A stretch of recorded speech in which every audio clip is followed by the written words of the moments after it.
नमस्कार मित्रांनो, मराठी बोली या चॅनलमध्ये तुम्हा सगळ्यांचं स्वागत आहे। तर आज आपण बाई तुझा आशीर्वाद या मालिकेचा आजचा 22 जुलैचा भाग खूपच मजेदार झालेला बघणार आहोत। कारण इथे अवनीने राजाला सॉरी म्हणताच दांगटांच्या घरात कसा मोठा धमाका झाला हे सगळं आपल्याला बघायला भेटणार आहे। तर आजच्या भागामध्ये सुरुवातीला राजा आता बाहेर उभा असतो, कसं आता यशादाला चुकून राजाकडनं लागलेलं असतं आणि त्याच वेळेस अवनी मॅडम आलेले असतात। अवनीचा मोठा गैरसमज झालेला असतो की यशादाने खरं सत्य सांगितलं म्हणूनच राजा तू त्याला मारलं। आता मॅडमच्या नजरेत मी कायमचा पडलोय, मी एक नीच माणूस ठरलोय त्यांच्या नजरेत, याचं राजाला खूप वाईट वाटतं। त्याच वेळेस आता त्याला अवनीचं बोलणं आठवतं, तू एक मित्र काय शत्रू होण्याच्या सुद्धा लायकीचा नाहीये। त्याच वेळेस राजा म्हणू लागतो, मॅडम तुम्ही बरोबर बोलताय, मी खूप मोठी चूक केली, मी त्या यशादाला मारलंय ज्या यशादाने आमच्यासाठी त्याची सगळी स्वप्न धुळीस मिळवली। लहानपणापासनं अगदी आईचं प्रेम त्याने आम्हाला दिलं, आमच्यासाठी हवं नको ते सगळं खायला बनवलं, त्याची सगळी स्वप्न बाजूला ठेवली, शिक्षण बाजूला ठेवलं आणि तो रात्रंदिवस फक्त काबाड कष्ट करत राहिला, ते पण आमच्या सुखासाठी, आमच्या भल्यासाठी। आणि मी आज त्याच्यावरती हात उचललाय आणि फक्त एवढंच नाही तर आमच्यापासनं दूर व्हावं लागेल म्हणून यशादाने लग्नसुद्धा केलं नाही, चुकलोय मी या हाताने यशादावरती हात उगारला ना, या हाताला मी आता सोडणार नाही, शिक्षा तर व्हायलाच पाहिजे असे म्हणताच आता राजा लगेच समोरच लोखंडी असा स्टूल असतो त्यावरती आपला हात जोरात आदळू लागतो। आता मात्र राजाच्या हाताला खूपच लागलेलं असतं, पण तरीही राजा हात फुटेपर्यंत जोरात आता त्या लोखंडी स्टूलवरती आपला हात आदळत असतो। त्याच्या हातातनं आता रक्त निघू लागतं। तेवढ्यात त्याला बघण्यासाठी यशादा बाहेर येतो। यशादाचं लक्ष राजाकडेच जातं। त्याच वेळेस यशादा धावतच येतो, राजा अरे वेडा झालायस का तू, हात फोडून टाकतोयस का, राजा थांब।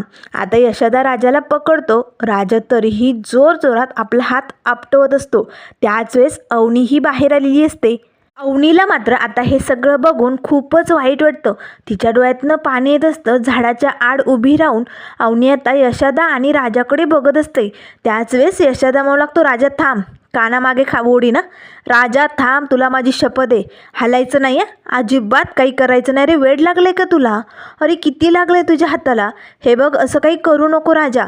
त्यावर राजा म्हणू लागतो, दादा मी चुकलोय, मी या हातांनी तुला मारलं का तर तू खरं सत्य सांगितलंय म्हणून, असं अवनी मॅडमला वाटतंय रे, त्यांचा मोठा गैरसमज झालाय। दादा मी कायमचं त्यांच्या नजरेत पडलोय रे, एक नीच माणूस म्हणून त्या माझ्याकडे बघतील, त्यामुळे दादा मला तर शिक्षा व्हायलाच पाहिजे। तेव्हा यशादा म्हणू लागतो, राजा शांत हो बरं आणि अजिबात हालचाल करायची नाही, तुला माझी शपथ आहे, मी आलोच।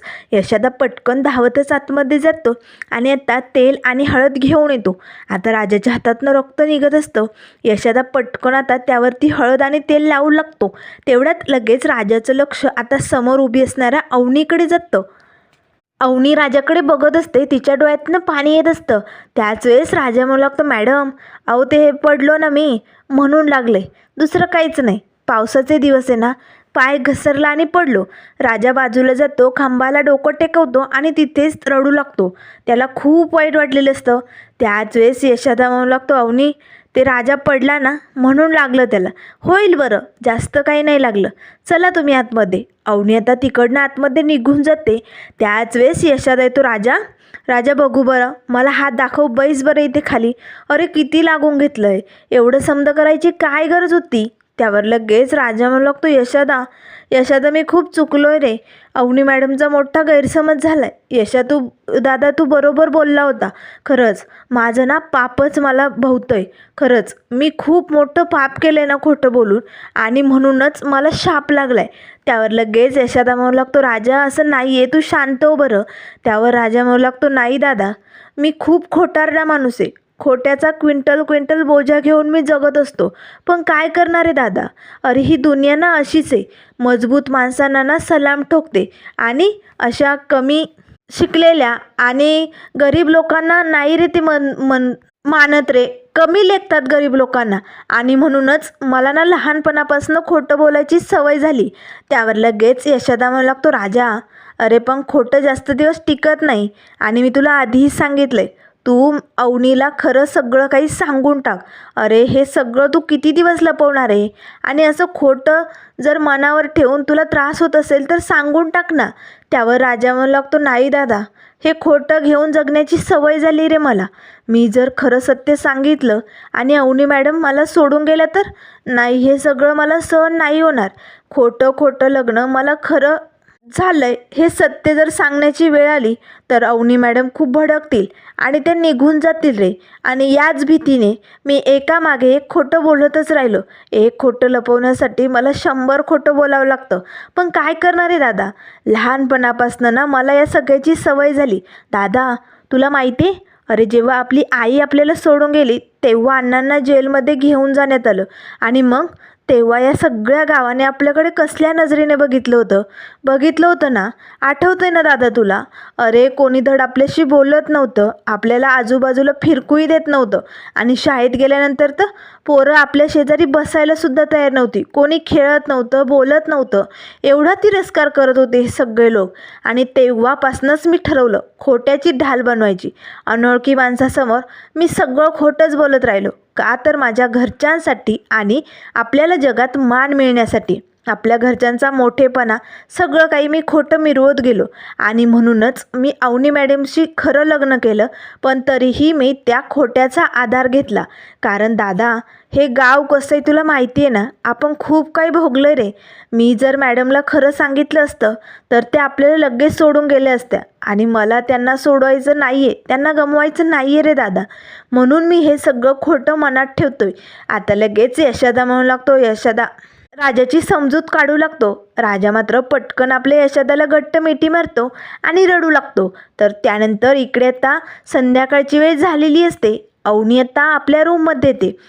तिला आता स्वाती वहिनीचा फोन आलेला असतो. अवनी आता पटकन फोन उचलते, बोल ना गं वहिनी. त्यावर स्वाती म्हणू लागते, अवनी अवनी मला ना तुला काहीतरी महत्त्वाचं सांगायचं आहे गं. त्यावर अवनी म्हणू लागते, सांग ना गं वहिनी, काय झालं आहे? त्यावर स्वाती म्हणू लागते, अगं आज ते घरी ना. तेवढ्यात लगेच आता चंद्रकांत देशमाने आता स्वातीच्या समोर येऊन उभी राहतात. स्वाती मात्र घाबरते बाबा. त्याच वेळेस ती पटकन मोबाईल बाजूला घेते. तेव्हा लगेच आता इकडनं अवनी म्हणू लागते, स्वाती वहिनी हॅलो, अगं बोल ना, काय झालं आहे? त्याच वेळेस आता देशमाने लगेच स्वातीजवळ येतात. कुणाचा फोन आहे? त्यावर स्वाती म्हणू लागते, बाबा ते माझ्या घरच्यांशी बोलत होते.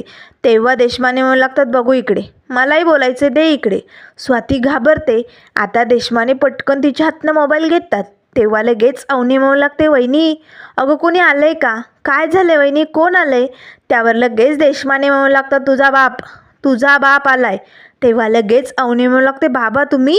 त्यावर देशमाने म्हणू लागतात, हो, अजून तुझ्या दुर्दैवाने तरी जिवंत आहे तुझा बाप आणि तुझी वाट बघतोय. कधी तू आमच्या घरात येते आणि कधी तुझं लग्न विवाहांशी होतंय आणि तू लंडनला सेटल होते ना, याची वाट बघतोय तुझा बाप. त्यावर लगेच अवनी म्हणू लागते, बाबा तुम्हाला कितीही जरी वाटलं आणि तुम्ही कितीही वाट बघितली तरी मी येणार नाही आणि विवाहांशी लग्न करणार नाही आहे. तेव्हा लगेच आता अवनीचे बाबा म्हणू लागतात, का पटत नाही आहे तुला हे सगळं? त्यावर अवनी म्हणू लागते, कारण मला त्या विवाहांशी लग्नच करायचं नाही, मला तर माझी स्वप्न. त्याच वेळेस तिचे बाबा म्हणू लागतात, तुला तुझं करिअर, तुझी स्वप्न पूर्ण करायची ना? अगं एवढी सर्टिफिकेट झाली तरी तू मला चॅलेंज देऊन या घरातनं निघून गेली ना? मलाही बघायचं आहे, माझ्या नावाचा आधार नसताने तू तुझी स्वप्न कशी पूर्ण करते? सर्टिफिकेट नसताने तुझी स्वप्न कशी पूर्ण होतात ना, हे मलाही बघायचे. बघ, विचार कर, स्वप्न पूर्ण होतील ना तुझी? अवनी आता एक नाही दोन नाही गप्प. त्यावर तिचे बाबा म्हणू लागतात, कर, तुझी स्वप्न पूर्ण कर, नाव मोठं कर. ज्या दिवशी तुझं नाव मोठं करशील ना, त्या दिवशी स्वतः चंद्रकांत देशमाने 4 चौघात माझी चूक मान्य करेल. लक्षात येतं आहे ना? चल ठेव फोन. आता मात्र अवनी फोन ठेवते. तर त्यानंतर इकडे त्या रात्रीच्या जेवणाची वेळ झालेली असते. यशोदाने आता सगळ्यांसाठी मस्त डाळ खिचडी बनवलेली असते, ते पण अगदी राजाच्या आवडीची. आता राजा, धन्या आणि यशोदा ताटावरती बसलेले असतात. तेवढ्यात यशोदा पाण्याला आवाज देतो, पाण्यात चल पटकन, जेवणाची वेळ झाली. पाण्या येतो आणि धन्याला खुणवतो, तू राजाजवळ बैस. आता दोघांची भांडणं झालेली असतात ना, दोघं एकमेकांशी बोलत नसतात. पाण्या आता लगेच राजाच्या बाजूला न बसता दुसरीकडे जाऊन बसतो. त्याच वेळेस आता यशोदा म्हणू लागतो, धन्या लय उशीर झालाय, अजून अवनी काही बाहेर आल्या नाहीत रे, असं वाटतंय ते आज बाहेर जेवायला येणार नाही. धन्या तू एवढं ताट ना त्यांना त्यांच्या रूममध्येच देऊन ये. धन्या आता ताट घेऊन उठणार, तेच आता अवनी आपल्या रूमचा दरवाजा उघडते. मला जेवायचं नाही आहे. सगळेजण अवनीकडे बघतात. त्यावर लगेच अवनी म्हणू लागते, एकटीला जेवायचं नाही आहे, मला तुम्हा सगळ्यांसोबत जेवायचं आहे. आता अवनी पटकन जेवणासाठी समोर येते. त्याच वेळेस आता राजा उठतो आणि बाहेर निघालेला असतो. कारण आता मॅडमच्या नजरेत आपण चुकीचं आहेत, यामुळे राजाला वाईट वाटतं. तो लगेच बाहेर निघालेला असतो. तेव्हा अवनी म्हणू लागते, राजा थांब, तू कुठे चाललाय? यशोदाने तुला जायला सांगितलंय का? थांब मग, इकडे चल पटकन. आता राजा लगेच येतो आणि आपल्या जागेवरती बसतो. तेव्हा अवनी म्हणू लागते, बसायला सांगितले तुला, उभी राहा लवकर. आता राजा उठून उभी राहतो. तेव्हा अवनी म्हणू लागते, जवळ ये इकडे. आता धन्या पाण्यात सगळेजण अवनी मॅडमकडे बघत असतात. त्याच वेळेस अवनी म्हणू लागते, सॉरी, खरं तर माझाच गैरसमज झाला होता. तू मुद्दामून यशोदाला नाही मारलं, चुकून लागलं ना. तुमच्या दोघांची भांडणं चालू होती ना. खरंच माझा मोठा गैरसमज झाला, म्हणून मी तुला नको नको ते बोलले, त्यासाठी सॉरी. आणि राजा, तुम्ही सगळी भावंडं मेड फॉर इच अदर आहात ना. आणि तुमच्या या भांडणाची पद्धत मला माहिती नाही. तुम्ही असे भांडता, त्यात यशोदा मार खातो, हे सगळं नेहमीचं असतं, मला माहिती नव्हतं. त्यामुळे सॉरी राजा. राजा गालातल्या गालात हसू लागतो आणि हूं करू लागतो. तेव्हा अवनी म्हणू लागते, झालं, एवढंच होतं, आता बसू शकतो. राजा खाली बसतो. त्याच वेळेस अवनी ताटावरती बसते. एक मिनिट, एवढी शांतता जर असेल तर मला अजिबात जेवायचं नाही, मी चालले माझ्या रूममध्ये. तेव्हा लगेच धन्या म्हणू लागतो, वहिनी आता काय झालं आहे? त्यावर अवनी म्हणू लागते, रोज जसा धिंगाणा असतो ना, तसा धिंगाणा असायला पाहिजे, हसून खेळून जेवलं पाहिजे, तरच मला जेवायचे. पण आता पाण्याची आणि राजाची भांडणं झालेली असतात ना, त्यामुळे अगदी शांतता पसरलेली असते. तेव्हा लगेच अवनी म्हणू लागते, हे बघ राजा आणि पाण्या, तुम्ही दोघांनीही आता एकमेकांना सॉरी म्हणायचं. त्यावर लगेच आता राजा म्हणू लागतो, याला जमणार नाही. तेव्हा लगेच आता पाण्या म्हणू लागतो, वहिनी, हा ना सारखा मला निगेटिव्ह बोलत असतो, 1,00,000 वेळा निगेटिव्ह बोलत असतो, आणि म्हणूनच हा माझ्या डोसक्यात जातो, सोडणार नाही मी याला. आता दोघांची बसल्या बसल्या भांडणं जुंपलेली असतात. तेव्हा धन्या म्हणू लागते, अरे जेवतानाही भांडणं करणार का आता? वहिनी तुम्हाला समजून सांगतायत, ते नीट ऐका ना. त्यावर लगेच अवनी म्हणू लागते, राजा, राजा उठ, धनपाल जवळ जा आणि त्याला सॉरी म्हण. धनपाल, तूही राजाला सॉरी म्हण. त्यावर लगेच धन्या आता पटकन पाण्यापासून बाजूला होतो. राजा आता पाण्याजवळ जातो. तेव्हा धन्या म्हणू लागतो, रे बापरे, आता शेजारी शेजारी बसून सॉरी म्हणणार आहेत का? त्याच वेळेस आता लगेच राजा पटकन खाली बसतो आणि पाण्याही खाली बसतो. दोघे आता टंगळमंगळ करत असतात. अवनी पटकन उठते, नाही म्हणायचं आहे ना सॉरी, मग मी चालले, मला आज जेवायचंच नाही. त्याच वेळेस राजा आणि पाण्या उठतात, सॉरी सॉरी म्हणतो आम्ही, म्हणतो तुम्ही नका जाऊ. अवनी खाली बसते. तेव्हा लगेच आता राजा पाण्याकडे बघतो. त्यावर पाण्या म्हणू लागतो, सॉरी राजा दादा, चुकलं माझं, सॉरी, माफ कर मला. त्याच वेळेस राजा म्हणू लागतो, इट्स ओके धनपाल बाळा. त्याच वेळेस आता राजा पटकन खाली बसतो. तेव्हा पाण्या म्हणू लागतो, इट्स ओके म्हणजे माझी चूक होती असं म्हणायचं आहे का तुला? जमणार नाही. वहिनींनी काय सांगितलं आहे, सॉरी म्हणायचं एकमेकांना, सॉरी म्हण. राजा पटकन सॉरी म्हणा, नाहीतर वहिनींना वाटेल तू इट्स ओके म्हटल्यानंतर मीच चुकीचा होतो काय. तेव्हा राजा म्हणू लागतो, एवढं इंग्लिश कळतं का तुला? शाळेचा माहिती नाही आहे तुला आणि चालला इंग्लिश बोलायला. त्यावर पाण्या म्हणू लागतो, राजा माझी शाळा काढू नको, सॉरी म्हण, चल पटकन सॉरी म्हण. तेव्हा लगेच आता राजा म्हणू लागतो, नाही म्हणणार, चल जा, काय करायचं करून घे. त्याच वेळेस आता पाण्या म्हणू लागतो, वहिनी आता तुम्हीच बघा, मी सॉरी बोललो ना याला. त्यावर लगेच अवनी म्हणू लागते, राजा उठ पटकन, पानूला सॉरी म्हण, चल लवकर. आता राजा उठतो, सॉरी धनपालजी.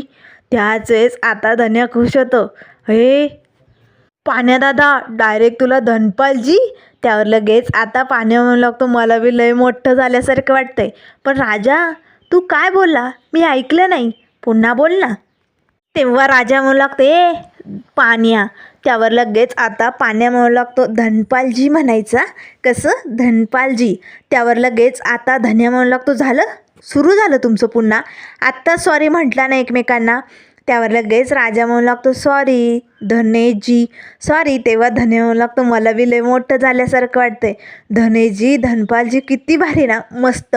त्यावर पाण्या म्हणू लागतो, चला वहिनी तुम्ही होता म्हणून राजा नेमका सॉरी तरी बोललाय, नाहीतर कधी माघार घेत नाही आहे. एक नंबरचा भामटाडे.